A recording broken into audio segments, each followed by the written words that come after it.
Good evening my dear students, welcome back to the tutorial. आज के video session में exercise 6.3 में हम लोग क्वेश्चन नंबर 21 के बाद बाकी जितने भी क्वेश्चन हैं सभी क्वेश्चंस को आज हम करने वाले हैं। इससे पहले हम लोगों ने बहुत सारा थ्योरम, बहुत सारे एक्सरसाइज को कर लिया है ट्रायंगल चैप्टर में। तो यदि आपने इन सारे वीडियो सेशन को नहीं देखा है तो सबसे पहले आप उन सभी वीडियो सेशन को देख लें और फिर इस क्लास को आप कंटिन्यू करें। तो बिना टाइम वेस्ट के टॉपिक स्टार्ट करते हैं। इससे पहले यदि चैनल को सब्सक्राइब नहीं किए आप तो सुंदर सा जो रेड वाला बटन है ना उस पर क्लिक कर दे और बेल आइकन को हिट कर दे ताकि हमेशा वीडियो का नोटिफिकेशन आपको मिलता रहे। तो हम चलते हैं क्वेश्चन नंबर 21 की तरफ। क्वेश्चन नंबर 21 क्या कहता है, उसमें क्या दिया है और क्या उसका फिगर कैसे दिया है, इसको हम लोग बनाते हैं फिर उसको सॉल्व करेंगे। क्वेश्चन नंबर 21 में जो दिया था हमने उसको लिख दिया, जो भी फिगर में ड्रॉ किया था हमने कर दिया है। क्वेश्चन को पढ़ते हैं और उसको समझते हैं कैसे हमने लिखा है।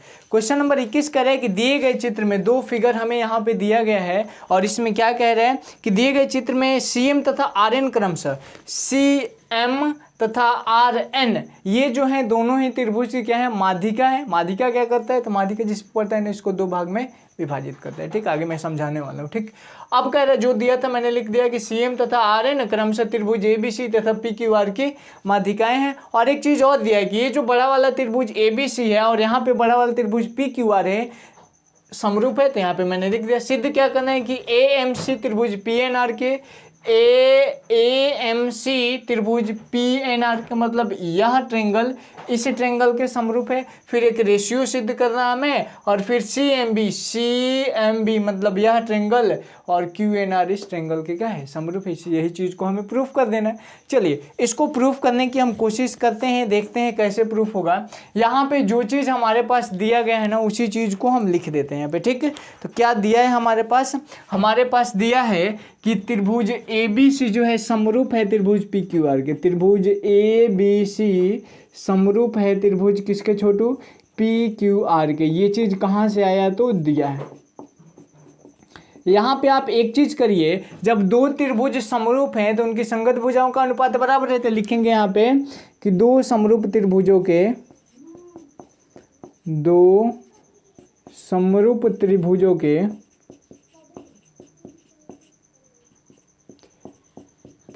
के संगत भुजाओं का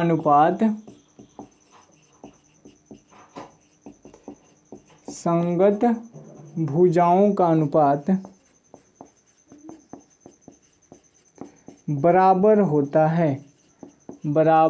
है और संगत कोण भी बराबर होता है। बट यहाँ पे हम इतना ही लिख देंगे, बराबर होता है।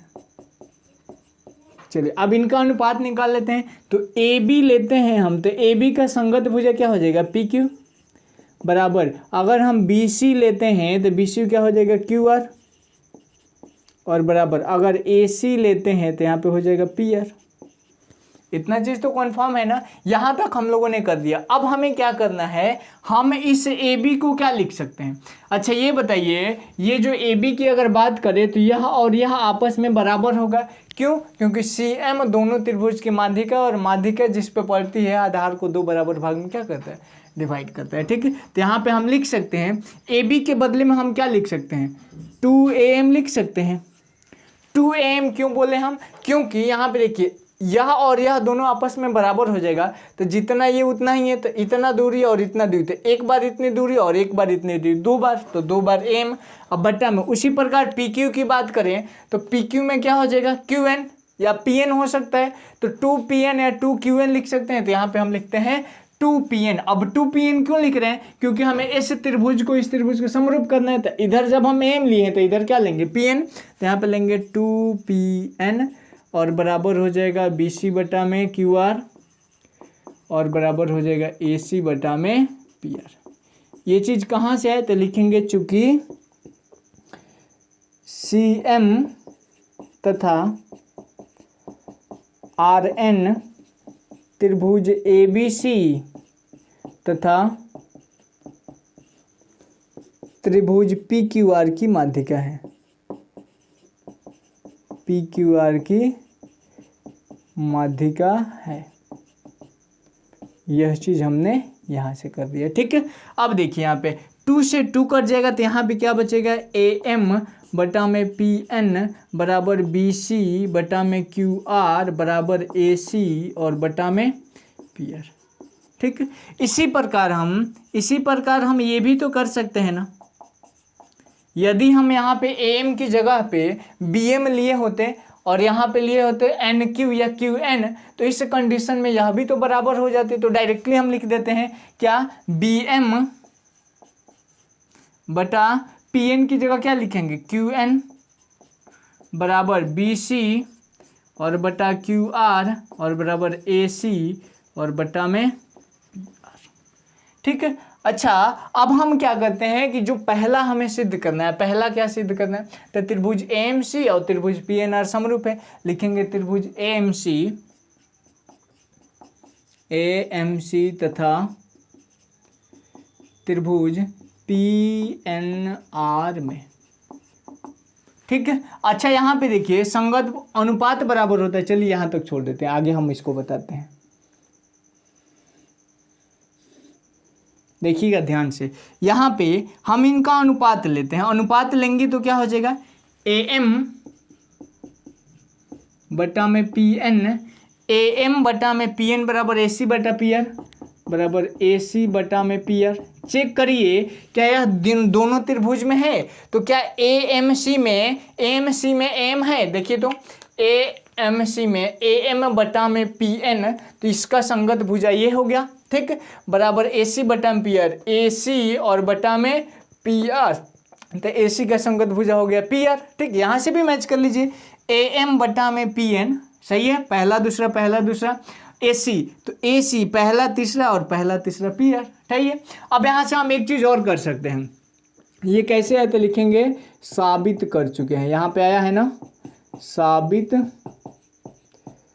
कर चुके हैं, ठीक है। या आप इसको इक्वेशन फर्स्ट मान सकते हो, इक्वेशन फर्स्ट से भी लिख सकते हो।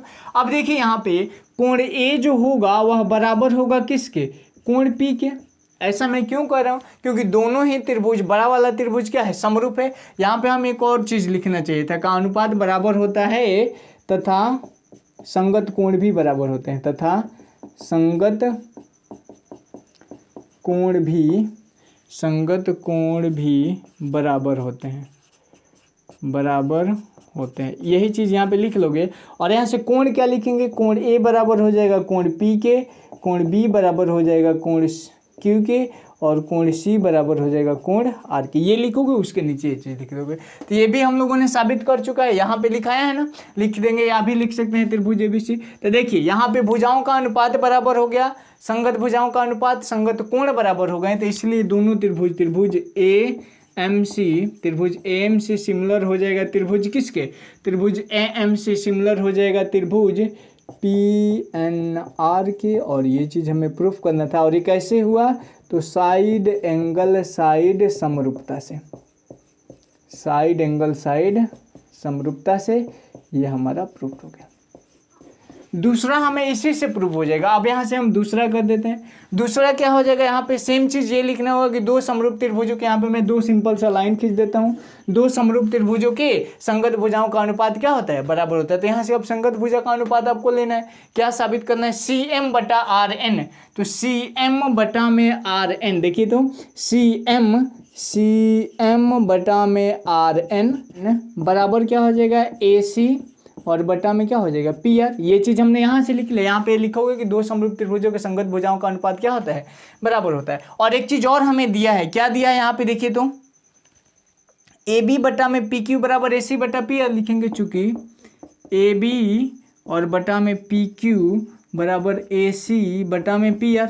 अब इन दोनों को जब आप कंपैरिजन करिएगा तो इन दोनों का RHS बराबर है, और जब RHS बराबर है तो LHS भी बराबर हो जाएगा। तो यहाँ पे लिखेंगे इसलिए CM बटा RN बराबर, CM बटा RN बराबर क्या हो जाएगा, AB और बटा में PQ। ये दूसरा क्या हो गया, हमारा प्रूफ हो गया, ठीक है। उसी प्रकार हम तीसरा साबित करते हैं। तीसरा क्या कह रहे हैं, CMB सिमिलर होगा त्रिभुज RNQ के। RNQ के मतलब यह ट्रायंगल इस ट्रायंगल के समरूप होगा। इसको हम लोग सिद्ध करते हैं। तीसरा यहाँ पे देखिए, यहाँ पे दिखेगा ना, चलिए तीसरा देखते हैं। जैसे हम लोगों ने पहले को साबित किया था एक रेशियो लेकर के, वैसे इसको भी कर देंगे, लेकिन पहले में हम लोगों ने यहाँ से रेशियो लिया था, अब हम कहाँ से लेंगे, यहाँ से लेंगे। ठीक, देखिए हमें लिखना है त्रिभुज AMC, त्रिभुज कौन सा साबित करना है, त्रिभुज CMB तथा त्रिभुज CMB तथा त्रिभुज RNQ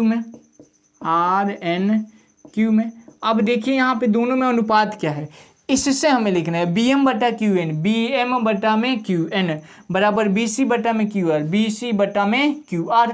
लिखेंगे BM बटा में QN बराबर BC और बटा में QR। ये चीज़ कहाँ से है, तो हम लिखेंगे यहाँ पे साबित कर चुके हैं,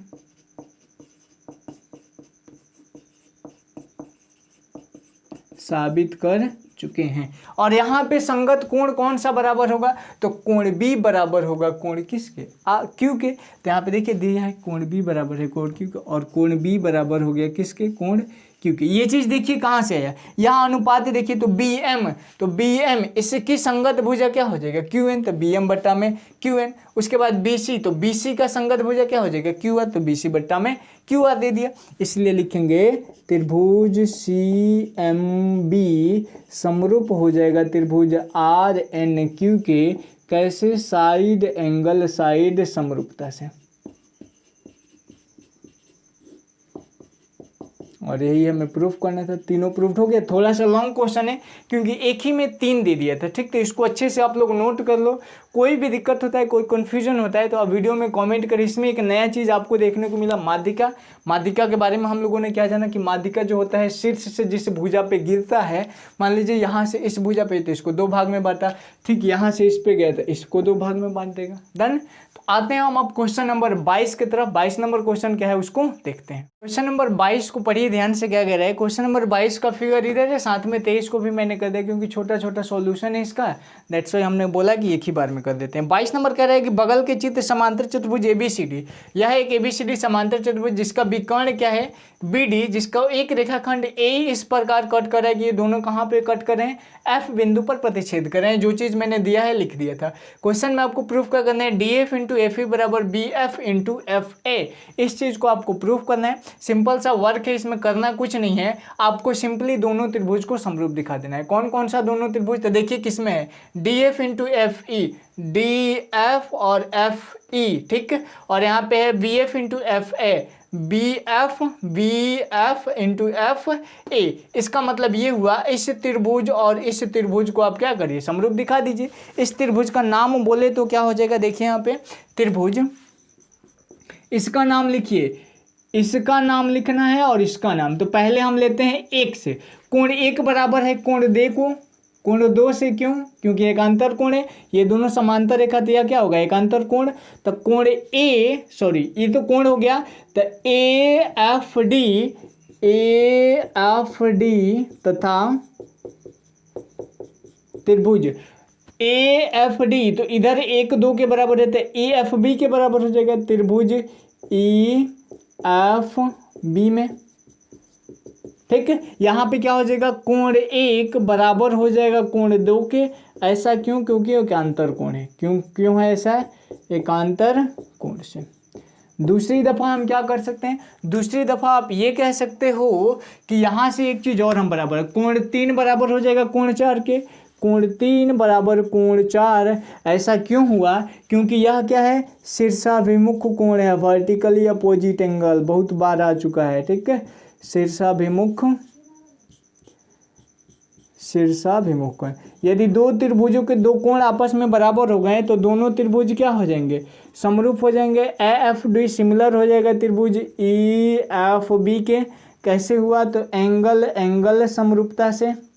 जब दोनों त्रिभुज समरूप हो गए तो इनके संगत भुजाओं का अनुपात क्या होता है, बराबर। यहाँ पे मैं सिंपली 2 लाइन लिख देता हूँ, इसमें आप स्टेटमेंट लिखोगे कि 2 समरूप त्रिभुजों के संगत भुजाओं का अनुपात आपस में बराबर होता है, तो ये चीज़ यहाँ पे लिख दोगे। अब इनका अनुपात लेने की बारी है। ठीक है, यहाँ पे अनुपात हम लेते हैं, एक हम ले लेते हैं यहाँ पे FA और बटा में, जब FA हमने लिया है तो यहाँ से क्या हो जाएगा, FE, तो यहाँ पे हो जाएगा FA इंटू FE बराबर क्या हो जाएगा, डी एफ, अब बटा में इधर का क्या हो जाएगा बी एफ।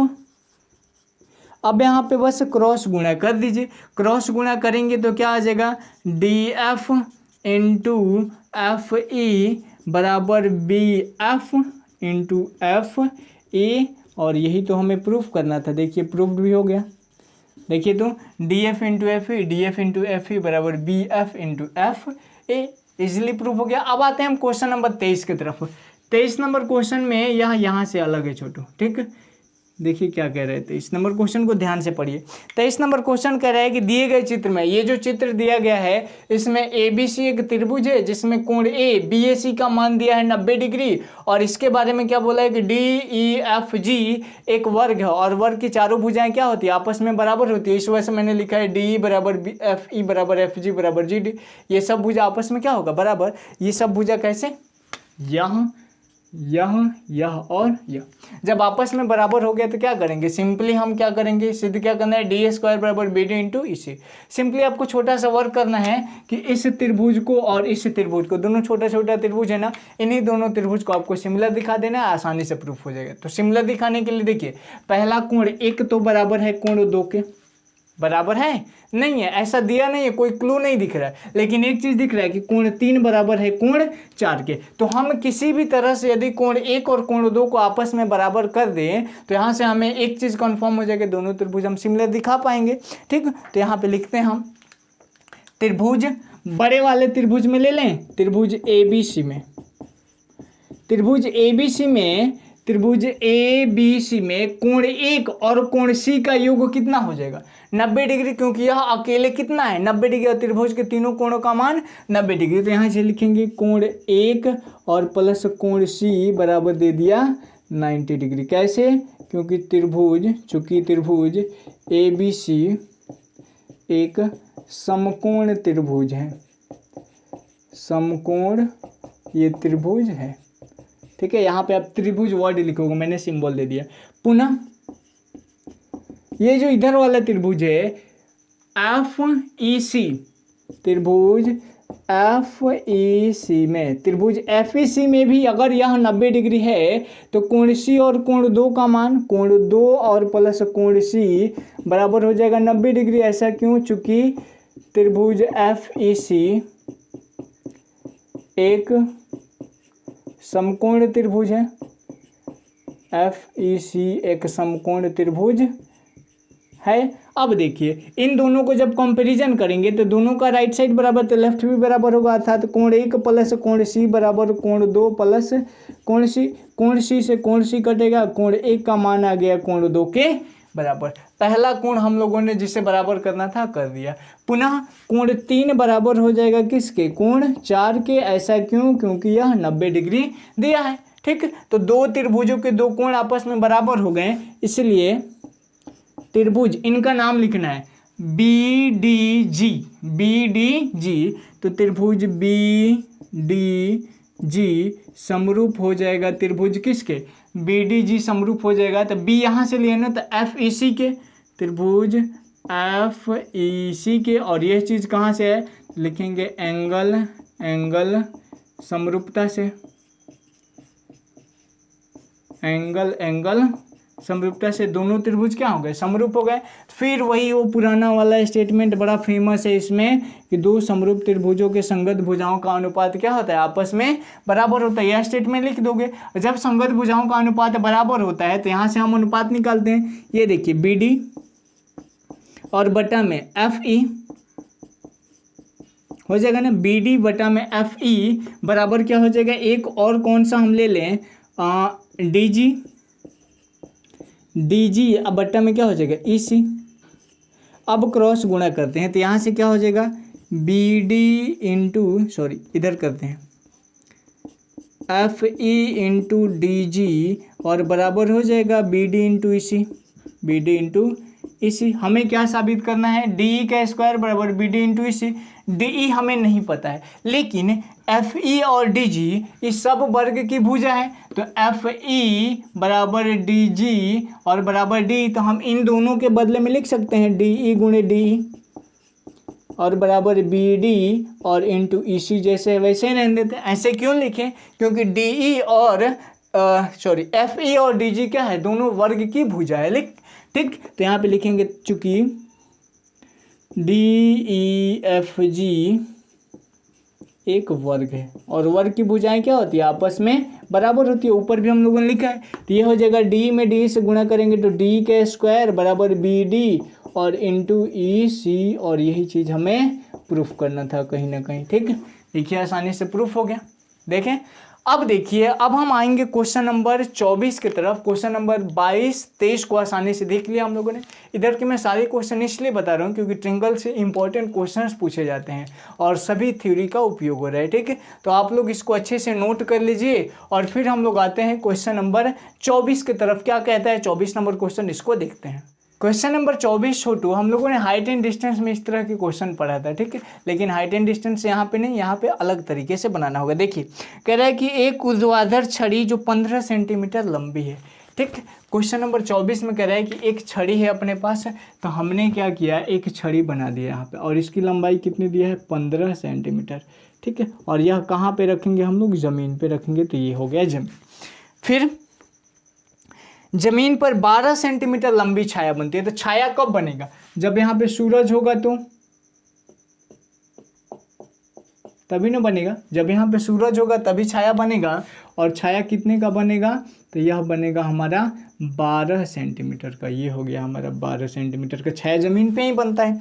उसके बाद कह रहे हैं ठीक उसी समय एक ऊर्ध्वाधर मीनार जमीन पर 50 सेंटीमीटर लंबी छाया बनाती है। और एक मीनार है, तो मीनार मतलब थोड़ा सा बड़ा होगा। ये हो गया हमारा मीनार। और यहाँ पे जो ये 50 सेंटीमीटर दिया है ना, इसको आप 50 मीटर कर लोगे। कितना कर लोगे? 50 मीटर, क्योंकि मीनार बहुत बड़ा होता है छड़ी की अपेक्षा, तो मीनार की ऊंचाई मीटर में होगा। डन छोटू। अब कह रहे हैं हाँ, तो 50 सेंटीमीटर छाया बनती है, तो मीनार की ऊंचाई ज्ञात करना, मतलब यही जो मीनार की ऊंचाई है इसी x का मान हमें फाइंड आउट करना है। तो देखिए, यहाँ पे सिंपल सा करना है, माना कि ए बी एक छड़ी है तथा डी ई और एक क्या है? मीनार है। ठीक है, किसी भी तरीके से हमें इन दोनों त्रिभुजों को आपस में क्या दिखाना है? सिमिलर दिखाना है। तो यहाँ पे तो 90 डिग्री होगा ही, होगा ना, यहाँ पे 90 डिग्री होगा। किसी भी तरीके से इस इन चारों में से किसी दो कोण को आपस में बराबर, मतलब इसको इसके बराबर है, इसको इसके बराबर हम दिखा दें, तो इस कंडीशन में हो जाएगा क्या कि दोनों त्रिभुज समरूप है, और समरूप हो जाएगा तो इनकी भुजाओं का अनुपात बराबर। और जब भुजाओं का अनुपात बराबर हो गया फिर तो मान निकल जाएगा। तो यहाँ पे लिखना होगा माना कि ए बी एक छड़ी है, ए बी एक छड़ी है जो ए बी एक छड़ी है जो क्या कर रही है? जो 15 सेंटीमीटर लंबी है, 15 सेंटीमीटर लंबी है, तथा डी ई एक मीनार है जो x मीटर लंबी है। और एक चीज़ और दिया है क्या कि ए बी का हो गया, बी सी बराबर दिया है 12 सेंटीमीटर, ये दोनों वैल्यू सेंटीमीटर में है। ठीक है, और बी सी हो गया, तो ई एफ का मान दिया है 50 मीटर। हमें क्या फाइंड आउट करना है? एक्स का मान हमें निकालना है। ठीक है, यहाँ पे आते हैं हम लोग सॉल्व में। सॉल्व में हम क्या करेंगे, यहाँ पे देखिए कोण बी कोण ई के बराबर है, लेकिन जब एक ही समय सूर्य द्वारा प्रतिबिंब बनेगा, छाया बनेगा, तो यहाँ पे ये जो कोण है यह कोण आपस में क्या होगा? बराबर होगा। तो लिखेंगे त्रिभुज ए बी सी तथा त्रिभुज ए बी सी तथा त्रिभुज डी ई एफ में, त्रिभुज डी ई एफ में दोनों त्रिभुजों में क्या होगा? इस कोण का मान, तो कोण बी ए सी बराबर हो जाएगा कोण किसके? ई डी एफ के, ई डी एफ के। क्यों ऐसा हुआ? तो लिखेंगे एक ही समय में सूर्य समान कोण बनाएगी, सूर्य समान कोण बनाएगी, और एक चीज़ और दिया है कि कोण बी का मान दिया है कोण ई के बराबर, जो कि कितना है 90 डिग्री। तो इसलिए हो जाएगा त्रिभुज ABC जो होगा वह सिमिलर हो जाएगा त्रिभुज किसके, DEF के। कैसे, एंगल समरूपता से।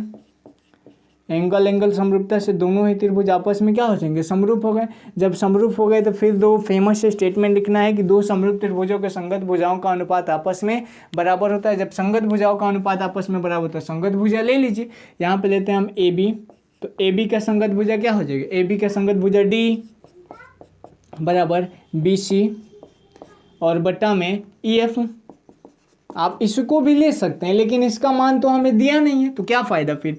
AB का मान हमारे क्वेश्चन में कितना है, 15 सेंटीमीटर, 15 सेंटीमीटर बटा में DE का मान कितना है हमारे पास है, DE का मान दिया है X और बराबर BC का मान कितना दिया है 12 सेंटीमीटर और बटा में EF का मान कितना दिया है 50 मीटर। अब देखो सेंटीमीटर से सेंटीमीटर कट जाएगा, 3 त्रिका 9 और 3 पचे 15, ठीक है। अब गुणा कर देंगे सिंपली, 3x बराबर कितना हो जाएगा 50 पचे 250 और ये हो जाएगा मीटर, ठीक है। यहाँ पे 4 बार में होगा ना, सॉरी यहाँ पे 3 चौका होगा, 3 चौका 12 और 3 पचे 15, यहाँ पे भी क्या हो जाएगा 4x, तो 4 से कटाएंगे तो ये 2, ये हो जाएगा 125 मीटर। तो x बराबर क्या हो गया 125 बटा में 2 बराबर हो जाएगा 120 का आधा 60, 4 64, तो ये हो जाएगा 62.5 और मीटर। यहाँ पे लिखेंगे मीनार की ऊंचाई, अतः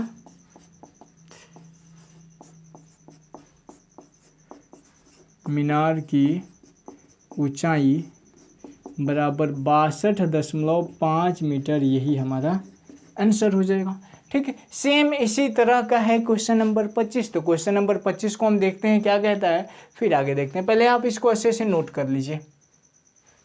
क्वेश्चन नंबर 25 को पढ़िए क्या कह रहे हैं। क्वेश्चन नंबर 25 कह रहे हैं एक लड़की जिसकी ऊंचाई 90 सेंटीमीटर है और एक लैंप स्तंभ के आधार से 1.2 मीटर प्रति सेकंड की चाल से दूर जा रही है। चलिए देखिए, लड़की कहाँ होगी, लड़की मान लीजिए कहाँ होगी, धरती पे होगी। तो ये हो गया धरती, यहाँ पे हम क्या करते हैं, इस लड़की को खड़ा करते हैं, जो कि कितना है 90 सेंटीमीटर की है, ठीक है, 90 सेंटीमीटर की। उसके बाद कह रहे हैं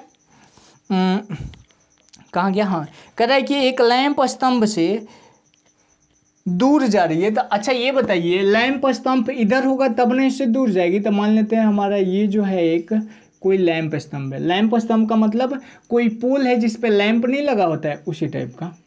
ये हो गया हमारा लैंप स्तंभ और यहाँ से ये जा रही है किस चाल से, तो 1.2 मीटर। तो कह रहा है कि यदि जमीन लैंप से 3 यदि लैंप जमीन से 3.6 मीटर, मतलब लैंप की ऊंचाई सीधा सीधा दिया है 3.6 मीटर, ठीक है। उसके बाद क्या कह रहे हैं, और 4 सेकेंड बाद लैंप की और सेकेंड बाद उसकी छाया की लंबाई हमें ज्ञात करना है, ठीक है। तो यहाँ पे देखिए मान लेते हैं कि AB कोई लैंप है और CD कोई लड़की है, ठीक है। और इसको भी हम लोग 36 ये मीटर में, तो इसको मीटर में करेंगे तो 0.9 मीटर हो जाएगा ना। 90 सेंटीमीटर को 0 में करेंगे तो 0.9 मीटर। तो ये जो छाया बन रहा है, यह जो छाया लैंप से, ठीक, तो लैंप से आ रहा है, तो हमें क्या निकालना है कि लड़की की छाया कितना बनेगा, मतलब यह वैल्यू निकालना है CD, इसको मान लेते हैं हम E। ये हमें दूरी क्या करना है, निकालना है। तो इसको हम क्या मान लेंगे X, और यहाँ से यहाँ आ रही है तो किस स्पीड से आ रही है, 4.2 मीटर प्रति सेकंड, यही आ रही है ना। 4 कितना दिया है 40 का 1.2, सॉरी 1.2 मीटर प्रति सेकंड की चाल से आ रही है। और कितना सेकंड चल रही है, तो पूछ रहा है कि 4 सेकंड में कितनी दूरी तय करेगी। सिंपल से यहाँ पे लिखेंगे क्या, माना AB कोई लैंप स्तंभ है, लैंप स्तंभ है तथा CD एक लड़की है, ठीक है। चाल दिया है लड़की का, पहले और चीज लिख लीजिए। AB का मान दिया है 3.6 मीटर, DC का मान दिया है 0.90 सेंटीमीटर, 90 सेंटीमीटर, जिसको हमने मीटर में चेंज किया तो 0.9 मीटर है। ठीक है, इसी बराबर x और हमें दिया है चाल। चाल बराबर कितना दिया है, तो चाल दिया है 1.2 मीटर प्रति सेकंड। जब यहाँ पे चाल दे दिया है तो हम इस दूरी को निकाल सकते हैं। कितने देर में, अरे 4 सेकंड लिखेंगे यहाँ पे। 4 सेकंड में, 4 सेकंड में तय दूरी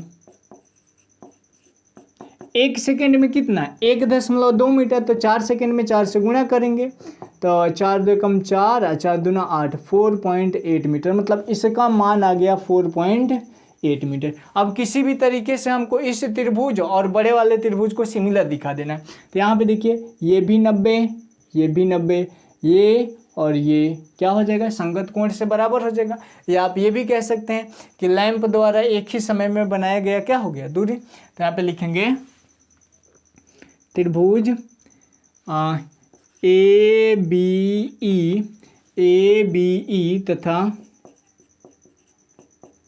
त्रिभुज ABE तथा त्रिभुज DCE में एंगल बराबर कर दीजिए। तो एंगल EAB बराबर होगा एंगल किसके, CDC और DE के। यहाँ पे यह एंगल, तो इसका नाम हमने क्या लिखा, EAD बराबर होगा इस एंगल के, तो इस एंगल के बराबर होगा तो EDC। ऐसा क्यों, तो आप ये भी लिख सकते हैं संगत कोण, या एक और चीज़ लिख सकते हैं। आप क्या लिख सकते हैं कि लैंप स्तंभ द्वारा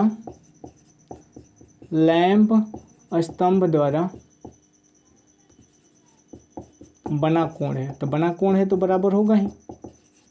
ठीक है, लैंप स्तंभ। दूसरा चीज़ हम लिख सकते हैं कि कोण C बराबर होगा, कोण B ना, पहले बड़ा कोण बेलर त्रिभुज में, तो कोण B बराबर हो जाएगा कोण C के, क्योंकि यह कितना डिग्री, 90 डिग्री, इसलिए त्रिभुज ABE समरूप हो जाएगा त्रिभुज DCE के। कैसे, एंगल समरूपता से, एंगल समरूपता से दोनों त्रिभुज क्या हो जाएंगे, समरूप हो जाएंगे।